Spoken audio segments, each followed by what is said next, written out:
Hello friends, स्वागत है आपका नए वीडियो में। फ्रेंड्स, अभी देखिए मैंने फ्रीज से है ना आटा निकाला है। तो ये आटा कल सुबह का आटा है। तो आप सब सोच रहे होंगे कि कल सुबह का आटा है और एक दिन बाद में ये जो है रोटी बनाने वाली है क्या। तो हाँ, मैं रोटियां बनाने वाली हूँ इसकी। तो फ्रेंड देखिए, ये आटा है गूंदा हुआ, फ्रीज का रखा हुआ आटा। तो मैं इसकी 2 रोटियां बना के तैयार कर लूँगी। फ्रेंड, आप सोच रहे होंगे कि कल का आटा रखा हुआ और ये रोटियां बनाएंगे, मतलब कितनी आलकस लेडीज है ये, कि ये एक एक दिन तक के आटा रखती है फ्रिज में।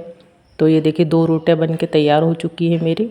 फ्रेंड, मैं गई, मतलब मेरी तबीयत ख़राब थी, मैंने जो है देखिए रखा हुआ अगर आटा हम मतलब फ्रीज में 24 घंटे हो चुके थे आटे को रखने को।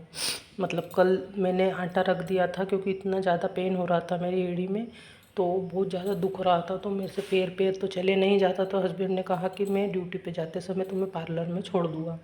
तो मैंने जो है एक्स्ट्रा आटा गूँध लिया था क्योंकि मेरे पैर में बहुत ज़्यादा दर्द था। तो मैंने सोचा कि शाम की रोटी भी साथ में ही बना ली जाए, इसलिए मैंने थोड़ा सा एक्स्ट्रा आटा गूँध लिया था। पर उनको इतना ज़्यादा टाइम हो चुका था ड्यूटी पे मेरे वजह से, क्योंकि मैंने पूरा किचन वगैरह का पूरा काम अवरने के बाद में ही मुझे जाना था।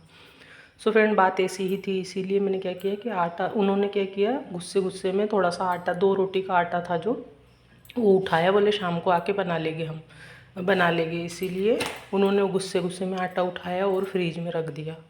फ्रेंड, बताने का मतलब ये है कि अगर हम रख देते हैं आटा और बहुत देर के बाद में अगर इसको इस्तेमाल करते हैं, 12 घंटे हो गए, 24 घंटे हो गए, तो आटे की जो पोजीशन है वो इस तरह से हो जाती है। और रोटी है तो जो वो इस तरह से मतलब कि हानिकारक होती है ऐसी रोटी।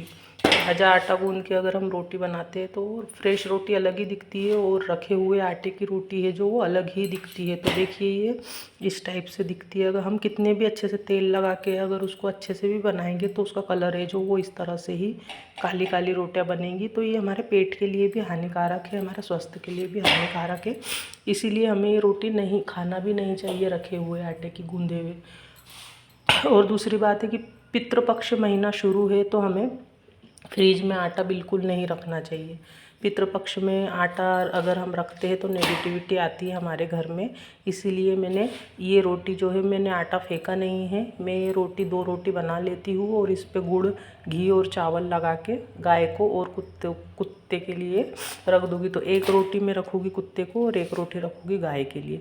तो फ्रेंड्स, मैंने अपने फ्रिज में रखे हुए आटे की रोटी नहीं बनाई है। पहले मुझे बहुत ज़्यादा आदत थी कि मैं अपने घर में जो है फिर आटा उठा के रख देती थी, और बच्चे जब उठते थे, जब मतलब उन्हें भूख लगती थी, तो फिर उस टाइप से ही मतलब रोटियां बनते चलती थी घर में। ऐसे शाम तक के जो है आटा गूंदा रखा रहता था। दूसरे दिन मतलब शाम में अगर आटा गूंदे तो सुबह में वो इस्तेमाल कर लिया जाता था। तो मैंने उसका जो है वो रिज़ल्ट भी देखा है कि सही में सही बात होती है कि हम अगर फ्रिज में आटा रखते हैं तो नेगेटिविटी घर में आती ही आती है। इसीलिए मैं नए घर में जब से शिफ्ट हुई हूँ, मैं अपने फ्रिज में आटा बिल्कुल भी नहीं रखती हूँ। कल गलती से बस ये काम हो गया था कि मुझसे एक्स्ट्रा आटा गूंद गया था, वो भी मेरे दर्द की वजह से, कि मेरे से खड़े रहने में प्रॉब्लम है, रोज़ रोज़ खिचड़ी हम खा नहीं सकते। इसलिए मैंने आटा एक्स्ट्रा गूंद लिया था कि मैं रोटी सिल्लक बनाऊंगी, पर मुझे इमरजेंसी में जाना पड़ा है। इसीलिए पति ने जो है फ्रिज में आटा रख दिया था। तो गलती हुई थी इसीलिए, पर मैंने उसकी रोटियां बना के नहीं खाई है।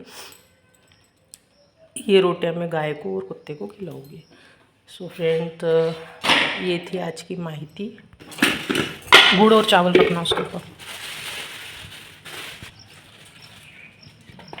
फ्रेंड, ये जो रोटी मैंने बनाई थी फ्रिज में रखा हुआ आटा था, तो मैंने जैसे बताया था आपको, तो ये रोटी जा रहेगी, ये भी इस पर चावल जाएगा, गुड़, और ये हम गाय को खिला देंगे। तो फ्रिज में रखे हुए आटे की रोटी बना के नहीं खाना चाहिए, क्योंकि 24 घंटे पूरे हो चुके थे, 1 दिन हो गया था। तो मैंने गाय के लिए उसकी रोटी तैयार कर ली है। तो ये आ गया उस पर चावल।